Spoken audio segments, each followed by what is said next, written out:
meninas, na verdade, a gente vai começar por um tópico que é muito perguntado.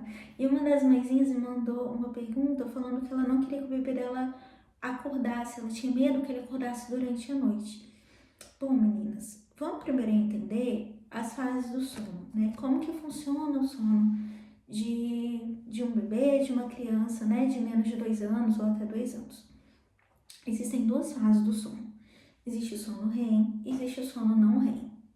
O sono REM, ele é a fase do sono onde existe mais movimento do corpo, onde esse bebê pode ter sonhos, pode ter pesadelos, né? E muitas vezes a gente confunde essa fase com a fase do sono não REM.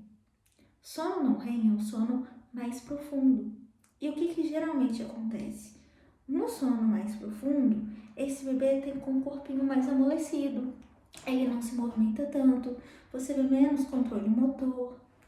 E as pessoas acham que esses sinais de corpo mais amolecido são sinais de que o bebê finalmente adormeceu e que o fato dele começar às vezes a balbuciar, dependendo da idade que ele tem, ou dele começar ali a demonstrar que está sonhando, mexer a boquinha, fazer movimentos, mostra que ele está no sono muito profundo. Não, né? A verdade é que quando esse bebê mostra menos controle motor, ele está te sinalizando que ele está dormindo em uma fase de sono mais profundo. E quando ele começa a balbuciar, a se mexer, quando ele começa a dar sinais de que ele está sonhando, esse bebê está numa fase REM. E nessa fase REM é muito mais fácil que o bebê acorde.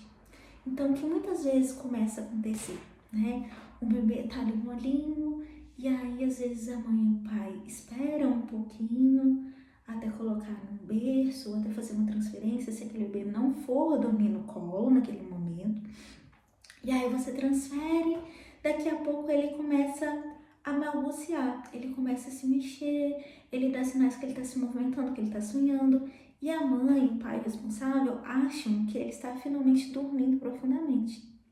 E aí a gente vai vigiar o bebê, né? Então a gente chega pertinho dele, fica observando, a gente vai ligar uma luz próxima, a gente vai fazer uma movimentação que a gente poderia fazer em outro momento, a gente vai mexer em alguma coisa no quarto do bebê ou onde ele está. Então a gente começa a fazer movimentos, fazer barulhos, a colocar mais estímulos no ambiente, a colocar a iluminação diferente no ambiente, acreditando que aquele neném está dormindo profundamente. E não, aquele bebê está numa fase de sono onde a possibilidade de acordar é muito grande, é muito fácil que aquele bebê acorde, né? Então é muito importante a gente pensar que quando aquele bebê está dando está dando sinais de que ele está numa fase de sono REM, a gente precisa evitar ao máximo que os estímulos do ambiente aumentem. Se aquele bebê está numa fase de sono REM, numa fase de sono profunda, e a gente precisa fazer alguma coisa, eu preciso transferir esse bebê para o berço, eu preciso transferir esse bebê para a cama, né? Eu preciso ligar uma luz em algum lugar próximo, eu preciso ligar algum som. É o melhor momento. É o ideal a gente ter mais estímulos no ambiente? Não. Mas se você precisa, é melhor que seja na fase não REM. Tudo bem? Então, é importante a gente saber diferenciar. Nos adultos, a gente tem mais sono não REM e menos sono REM. E parece para alguns cientistas que isso tem a ver com o ciclo circadiano. Então pensa comigo, quando o neném ele acabou de nascer, tudo para ele é novo no mundo, né? Então o fato de que o sol se põe, que o dia passa e o sol aparece, todo esse processo para o neném é muito novo, né? Antes ele vivia na barriga, ele recebia alguma iluminação, mas ele não vivia no ambiente externo, né, ao útero da mãe. Então é importante a gente entender que viver fora do corpo da mãe é algo novo.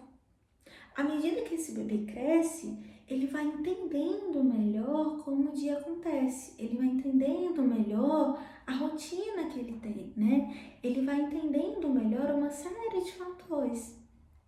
E aí, além disso, o bebê também vai tendo o que os cientistas chamam de maturação. Então, esse bebê ele consegue dormir melhor ao longo do dia, né? Esse bebê também, é importante lembrar que ele produz melatonina desde quando ele nasce. Mas a melatonina, né, a produção de melatonina, ela só parece, em algumas pesquisas, ficar mais estabilizada quando o bebê tem em torno de 3 meses. Então, vamos pensar que a melatonina ainda não está ok, né? Quando a gente fala de um bebê muito pequenininho, esse bebê ainda está se acostumando, né? Ele ainda não está totalmente habituado ao ciclo circadiano e ele tem muito mais sono REM do que sono não REM. O que vai acontecer com esse neném? Ele vai dormir por mais horas ou por menos horas? Ele vai dormir por menos tempo. Entende? Ainda existe um outro fator. O estômago desse neném ele é muito pequenininho. Então, esse neném vai ter o estômago vazio e ele vai precisar abastecer esse estômagozinho, né? A gente vê, por exemplo, uma diferença muito grande de bebês aos 6 meses, né? Quando eles começam a introdução alimentar. O bebê anteriormente, ele tem um estômago muito pequeno, né? Ele só toma líquido. Então, esse neném vai precisar, né, geralmente, de acordar para se alimentar. São muitos fatores, entendem, que fazem com que o bebê durma por períodos mais curtos que o período de um adulto. Não é verdade? Então, Larissa, qual é o esperado, né, para o meu bebê? Quando o meu bebê vai dormir e acordar? A gente vai falar no próximo.